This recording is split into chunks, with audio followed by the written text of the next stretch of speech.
د لیلۃ القدر په شپه کې الله تبارک وتعالى چاته بخنه نه کوي؟ شرابي انسان ته. الله تبارک وتعالى د شرابو دا شکل هم نه راخلي چې څنګه مونږ نه دی لیدلی الله دې راته نه ښیي. نو د لیلۃ القدر شپه ده، د سحر منځ کو راغې جمعات ته په تهجد وکړو، الله تبارک وتعالى ته لاس اوچت کو، په جړا شو الله ما معاف کا، الله ما معاف کا، الله ما معاف کا. الله تبارک وتعالى ورته فرمایي نه دې معاف کوم، ته شرابي یې، ته نشهي انسان یې، ته نشهي انسان یې، نه دې معاف کوم. ځکه نشه د انسان اول د بدن تباه کوي او بیا تمام معاشره تباه کوي. نشه ډېره ناکاره ګناه ده، د ګناهونو جرړه چې ده نو هغه نشه ده. نشهي انسان په یو ګناه باندې د پروا نه کوي، هر ګناه دی کوي، غلا دی کوي، ډاکه دی کوي، بدکاری دی کوي، د بل مسلمان عزت دی خرابوي، خپل خور مور لور تم دی په بد نظر بیا ګوري. کوم انسان چې نشه کوي نشه، نو نشهي انسان دی، شرابي انسان دی، د لیلۃ القدر شپه ده، دی الله ته جاري او چغې وي الله ما معاف کړه. الله فرمایي نه دې معاف کوم، ته شرابي، الله دې د شرابو نه پناه راکړي. دویم نبی علیه الصلاۃ والسلام فرمایي وعاق لوالدیه، د مور او پلار نافرمان بچي، د مور او پلار نافرمان بچي. د لیلۃ القدر شپه ده، د شپې ولاړ دی الله ته په تهجد باندې تهجد وکړل او د هغې نه پس لاس یې پورته کړو، الله ته په چغو چغو په جړا شو، الله ما معاف کا، الله ما معاف کا، الله ما معاف کا. الله تبارک وتعالى ورته فرمایي نه دې معاف کوم، په کور کې د سپین ږیرې پلار خپه پرېښی دی، نه دې معاف کوم، په کور کې د بوډۍ مور خپه پرېښې ده. لاړ شه اول هغې رضا کوه، وروستو به زه رضا شم، وروستو به زه رضا شم.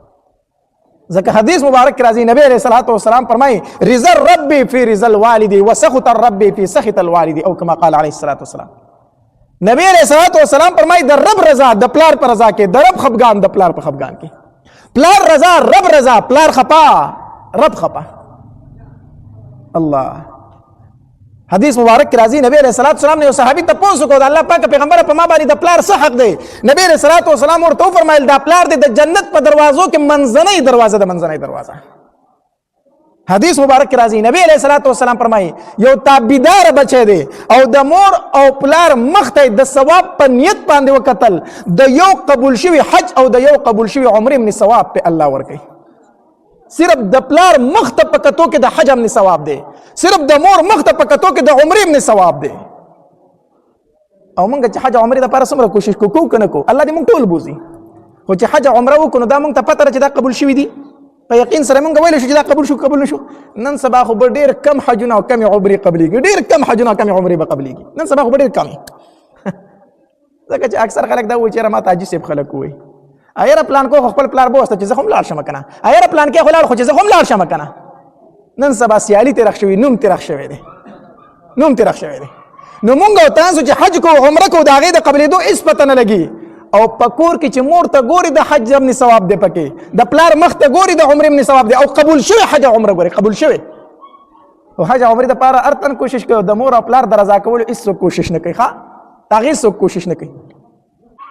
یو خبره پکې یاد وساتئ چې کله پلار در نه په حق باندې خپئ، ګورئ پلار در نه په څه باندې خپئ؟ په حق خپئ. دغه بچی الله په لیلۃ القدر شپه کې نه بخي. که اوس پلار په نارواو باندې خپه دی نو آیا په دې باندې بچی ګناهګار دی؟ نه، په دې باندې بچی ګناهګار نه دی، ښه چې پلار په نارواو باندې خپه دی. ځکه ډېر پلاران بچو ته داسې وایي موږ له پیسې راوړه اگر چې حرام یې، اگر چې صحیح ته د پلانکي زامنو ته نه ګورې څومره پیسې وګټلې، او پلانکي زامنو ته وګوره څومره وګټلې، پلانکي زامنو ته وګوره څومره وګټلې. وایي دادا هغې حرامې ګټي، وایي ته هم حرامې وګټه خو مالی راوړه، ته هم حرامې وګټه خو مالی راوړه. نو دغه پلار خپه دی، خپه ښه دی، دغه پلار خپه ښه دی، دی د رضا نشي. ځکه چې لا طاعة لمخلوق في معصية الخالق، حدیث مبارک دی. لا طاعة لمخلوق في معصية الخالق، حدیث مبارک دی چې د مخلوق تابعداري نشته په نافرمانۍ د خالق کې. کو پلار د نارواو حکم کوي بیا پلار زوی باندې دا نه دي لازم چې دا پلار رضا کړي. ها کو پلار درنه په حق باندې خپاو بیا د لیلۃ القدر شپه دا بچي الله د لیلۃ القدر په شپه باندې نه بخي. او دریم نبی علیہ الصلوۃ والسلام او فرمایل قاطع رحم، خپل ولی کټ کوونکې، څوک خپل ولی کټ کوونکې، رشتہ داری کټ کوونکې. د لیلۃ القدر شپه ده، په نیمه شپه باندې پاسېدلی دی، جمعات ته راغلی په تهجد باندې ولاړ دی، الله ته په چغو چغو باندې جاړي الله ما معاف کا، الله ما معاف کا، الله ما معاف کا. الله تبارک وتعالی فرمایي نه دې معاف کوم، خپل ولی دې کټ کړې ده، د خپلو خپلوانو سره دې خبرې ختمې کړې دي، نه دې معاف کومه. خپل ولی پرې کول، خپل ولی کټ کول دا ګناه کبیره ده. ګورئ یاد وساتئ، دا ګناه کبیره ده، دا غټه ګناه ده، غټه ګناه ده. حدیث مبارک کې راځي وایي کله چې الله تبارک وتعالى د خپل ولی پیدا کړ کنه د الله تبارک وتعالى په دربار کې شکایت وکړو ګیله وکړه وی الله زه دې ولی پیدا کړم الله زه دې ولی پیدا کړم ما ته پته ده الله چې په دنیا کې خلق ما نشي پاللی ما به خلق پرې کوي الله زه دې ولی پیدا کړم الله تبارک وتعالى ورته فرمایي ای خپل ولی زما در سره یو وعده ده یو خبره ده هغه دا ده په دنیا کې چې ته چا وپاللی په آخرت کې به زه په خپل رحمتونو کې پټ کړم په دنیا کې چې ته چا پرې کړې زه به د خپل رحمت نه پرې کړم دیو جن حدیث مبارک کې راځي وای د خپل ولی نه ده په میدان محشر کې د قیامت پر ورځ به دا د الله د عرش ته لاندې به وي د الله تبارک وتعالى د عرش ته لاندې به وي او د خپل ولی به یو اواز کوي الا من وصلني وصله الله الا من قطعني قطعه الله الله په دنیا کې چې زه چا پاللی وم الله نه په خپل رحمت کې پټ کا الله په دنیا کې زه چا پرې کړم نه د خپل رحمت نه الله پرې کا نه د خپل رحمت نه پرې کا دا اواز به تمام انسانان اوري تمام انسانان الله مونږ دې پروګرامونه بیانات ولزو کنه کله ناکله را سره ځوانان میلو شي ډیر با ادب ډیر با اخلاقي مونږ چې دغه اخلاق ته وګورو ادب ته وګورو سلام چې کوي پسینه پکې لا جدا لاس کی دي مونږ تاسو کو یره د ځوان څوک دی ډیر با اخلاق الګ ډیر با ادب الګ ډیر خسړې دي مونږ ته جواب میلو شي او مولوی صاحب ډیر خسړې دي خو پکور کې د سکر ور سره خبرې نه کوي د ماما سره خبرې نه کوي د ماما د زوی سره خبرې نه کوي د تر سره خبرې نه کوي د تر د زوی سره خبرې نه کوي بار مو د ځان نه ډیر با اخلاق راخړي ډیر با ادب راخړي ډیر نیکوکار راخړي دي خو پکور کې د خپل خپلوانو سره مرشتي کټ کړي دي خبره یاد وساته ګوره یاد وساته خپل ولی کټ کول دا ډیره سخته ګناه ده الله تبارک وتعالى په ډیر زیات خپه کیږي ډیر زیات په خپه کیږي الله نو حدیث مبارک راځي نبی علیہ الصلوۃ والسلام فرمایي قاطع رحم د ليله القدر په شپه باندې الله خپل ولی کټ کون کی تسنه کوي مغفرت نه کوي او سلورم او زنانه دیم دا یو خبره وساتي کورونو کې زنانه دي زنانه ډیر زنانه داسي چې خواخې د انګور سره خبرې نه کوي انګور د خواخې سره خبرې نه کوي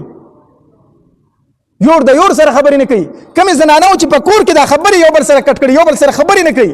حدیث مبارک کې راځي نبی علیہ الصلوۃ والسلام فرمایي الله تبارک وتعالى بد ليله القدر شپه تیره کې خدای انسانانو ته مغفرت نصیب نشي هغه زنانه یاد وساتي چې په کور کې د یو بل سره دا خبرې نه کوي د ليله القدر شپه بدر باندې تیر شي ګوره د بخني بویم بونی الله دا زنانه دا خبره یاد وساتي خپل ولی کټ کول دا ډیره سخته ګناه ده ډیره ناکاره ګناه ده الله حدیث مبارک کې راځي کنه حدیث مبارک کې راځي نبی علیہ الصلوۃ والسلام را روانو چې صحابه کرامو ته د ليله القدر د شپې خبر ورکي و چې را روانو په لاره کې د دوه تنو جګړه وه دوه مسلمانانو هغه په جګړه باندې وو نبی علیہ الصلوۃ والسلام صحابه کرامو ته راغی وی زه خو دې دپاره را روانو ما چې هغه ليله القدر شپه تاسو ته وښیم خو پلان کې په جګړه وو د هغې د جګړې د وجې نه الله زما نه هغه شپه یې راکړه چې کومه شپه وه د جګړې دومره نحوست دی دومره بې برکتیا ده چې زما نه الله تبارک وتعالی د لیلة القدر د شپې هغه تعین یې ورکړو چې هغه کومه شپه وه ما خو تاسو ته د هغې خبر درکړم دا جګړې دومره نحوست او دومره بې برکتي راولي حدیث مبارک کې راځي نبی علیہ الصلوۃ والسلام صحابه کرامو ته وفرمایل وی ای زما صحابه کرامو تاسو ته یو خبره ونه ښیم چې هغه د منځ نم غوره ده هغه د روژې نم غوره ده هغه د صدقې نم غوره ده یو ډېر بهترین عمل درته وښیم صحابه کرامو فرمایل وی د الله پاکه پیغمبر ضرور راته وښیه نبی علیہ الصلوۃ والسلام ورته وفرمایلو په خپل منځ کې ښه سلوک ساتل په خپل منځ کې ښه سلوک ساتل ښه اخلاق ساتل دا د دغه عباداتو نه بهتر عمل دی او بیا نبی علیہ الصلوۃ والسلام او فرمایل وی دا جګړه کول دا د انسان نیکی داسې ختموي لکه په سر باندې چې بلیډ اوخي او دا بلیډ چې څنګه ویخته ختموي دا جګړه کول دا د نیکو خریل لکه څنګه چې په بلیډ باندې ته سر اوخري ویخته ختم کی داسې په مینس کې دا جګړه کول دا د انسان څخه ختموي نیکی ختموي جګړې مه کوئ حدیث مبارک کې راځي نبی علیہ الصلوۃ والسلام فرمایي وایي د انسانانو د اعمال د ګل په ورځ او د زیارت په ورځ بره اسمان ته خیږي په هر ګل په ورځ باندې او د هر زیارت په ورځ باندې د انسانانو د اعمال بره اسمان ته خیږي الله تبارک وتعالی دا ټول انسانان بخي د نیک اعمال ول قبلي خو سیوا د هغه انسانانو نه کم انسانان چې په خپل منځ کې خبرې نه کوي په خپل منځ کې خبرې نه کوي الله تبارک وتعالی فرشتو ته فرمایي اے فرشتو ته د نیک عمل نه قبلم تاسو ورته صبر وکړئ کو دوی په خپل منځ کې روغ وکړو خبرې شروع کړي خدا نیکه به ورله قبول کما او کو روغ ونه کړو خبرې نه شروع نه کړي دا نیکه ورله نه قبلوم نو دا دشمنی او طرفګنۍ او نه لګي دا ختم کوي ښا نو دریم نبی علیہ الصلوۃ والسلام فرمایي قاطع رحم خپل ولی کټ کون کې د ليله القدر په شپه باندې الله د تسنه نصیب کوي مغفرت نه نصیب کړي. او څلورم نبی علیه الصلاۃ والسلام فرمایي مشاحن صحابه کرام تاسو کو وی د الله پاک پیغمبر دا مشاحن پکې څوک دی؟ نبی علیه الصلاۃ والسلام فرمایل کینګر حسدګر انسان،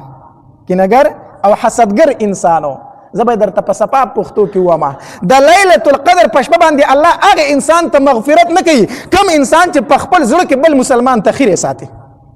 کوم مسلمان چې په خپل زړه کې بل مسلمان ته ګونډې ساتي، کوم مسلمان چې په زړه کې دا توقع کوي، دا ارمان کوي،